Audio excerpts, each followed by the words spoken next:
کہ امام ربانی حضرت مولانا رشید احمد گنگوئی رحمۃ اللہ علیہ یہ مفتی اعظم ہند ہیں. ہندوستان کے اندر بر صغیر میں اتنا بڑا مفتی اعظم نہیں، اتنا بڑا فقیہ اور محدث نہیں. دارالعلوم دیوبند کے بڑے بڑے اکابر کا استاد مولانا رشید احمد گنگوئی رحمۃ اللہ علیہ، اسی زمانے میں حاجی امداد اللہ مہاجر مکی شیخ العرب والعجم ایک اللہ کا ولی وہ بھی ہے. تو حضرت گنگوئی رحمۃ اللہ علیہ اس ولی کی صحبت میں جانے لگ گئے، ان کے پاس کسب فیض کرنے لگ گئے. تو کسی نے کہا کہ حضرت آپ اتنے بڑے امام ربانی ہیں، آپ کے پائے کا کوئی عالم نہیں ہے، اور آپ یہ صوفی کی صحبت میں کیا کرنے جاتے ہیں؟ یہ صوفی آدمی یہ کون سا اتنے بڑے اونچے درجے کا عالم ہے، آپ اس کی صحبت میں کیا کرنے جاتے ہیں؟ آپ کو اللہ تبارک و تعالی نے علم و معرفت کی جو منزلیں عطا کر رکھی ہیں وہ تو اس کی تو کوئی نظیر نہیں ہے. اس لیے بعض علماء نے کہا ہے کہ حضرت گنگوئی رحمۃ اللہ علیہ کو جو فقہ اور فقاہت کا مقام حاصل تھا وہ علامہ شامی رحمۃ اللہ علیہ سے کم نہیں تھا. علامہ شامی جس کا فتاوی شامی دیکھے بغیر مفتی آج فتویٰ نہیں دے سکتا. کہا کہ اتنا بڑا علامہ شامی ابن عابدین، تو علامہ ابن عابدین شامی کے درجے کی فقاہت اللہ تبارک و تعالی نے حضرت گنگوئی کو عطا کر رکھی تھی.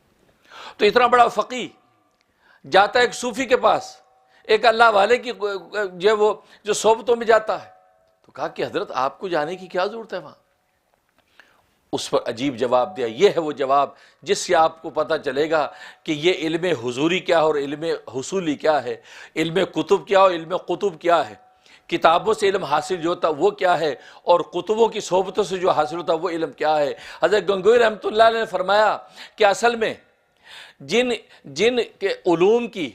علوم کی فہرست میں نے مدرسے میں رہ کے کتابوں میں پڑھ کے وہ فہرست یاد کی تھی، جن علوم کی فہرست میں نے کتابوں میں پڑھ کے یاد کی تھی وہ اس علوم کی مٹھائیاں حاجی صاحب کے پاس جا کر کھانے کو ملتی ہیں. تو گویا کہ جن مٹھائیوں کی فہرست مدرسے میں نے یاد کی تھی، فرمایا اس کی فہرست کی حقیقت میں مٹھائیاں مجھے حاجی صاحب کے پاس ملتی ہیں. اللہ اکبر.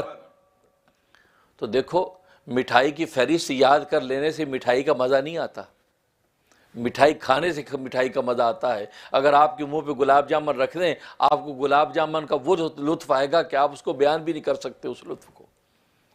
لیکن فہرست آپ کی پوری یاد کر لیں مٹھائیوں کی تو ٹھیک ہے، بہت بڑا ٹیلنٹ ہے کہ آپ کو فہرست مٹھائیوں کی یاد ہے، لیکن مزہ تو وہاں ہے کہ جہاں جو ہے وہ بغیر آپ کو کچھ یاد نہیں ہے لیکن مٹھائی آپ کو کھلا دی، وہ لطف آیا کہ جو یاد کرنے والے کو لطف نہیں آیا. بس یہی فرق ہے کہ علم حصولی کتابوں کے ذریعے سے جو علم حاصل کیا ہے وہ اس کا تعلق عقل اور دماغ کے ساتھ ہے. دماغوں کے حافظے کے اندر وہ علوم کی فہرست آپ کے جمع ہو جاتی ہے. اور یہ جو علم ہے جو اللہ والوں کی صحبتوں سے حاصل ہوتا ہے اس کا تعلق وجدان کے ساتھ ہے. وہ مٹھائی کھا کر اس مٹھائی کا حقیقی لطف پا لیتے ہیں. اس لیے علم اصولی اور ظاہری کا تعلق عقل کے ساتھ ہے. انسان کی عقل و حافظہ جس درجے کا ہوتا ہے اس درجے کا وہ علم انسان کو حاصل ہو جاتا ہے. اور علم حضوری اور علم باطنی، علم لدنی اور وہبی کا تعلق انسان کے وجدان کے ساتھ ہے. انسان اپنے وجدان کے ذریعے سے اپنے خاص روحانی ملکے کے ذریعے سے اس علم کو حاصل کرتا ہے. اس کا تعلق عقل اور فہم کے ساتھ نہیں ہے. جیسے کہ میں نے بتایا ایک کو فہرست یاد ہے مٹھائیوں کو اور ایک کو مٹھائیاں کھانے کو ملتی ہیں، تو دونوں میں کتنا بڑا فرق ہے. کھانے والا تو اس کو لطف اٹھا رہا ہے حالانکہ اس کو مٹھائی کا نام بھی بھلے یاد نہ ہو.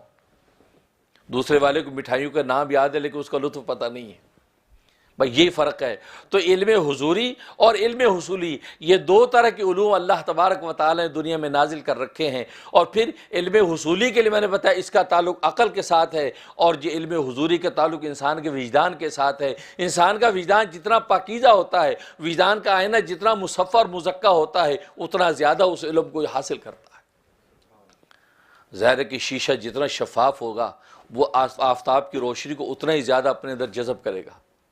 بالکل اسی طریقے سے وجدان کا شیشہ جتنا پاکیزہ و مصفى ہوتا ہے اتنا ہی آفتاب الہی کے علوم کو اپنے اندر جذب کرتا ہے.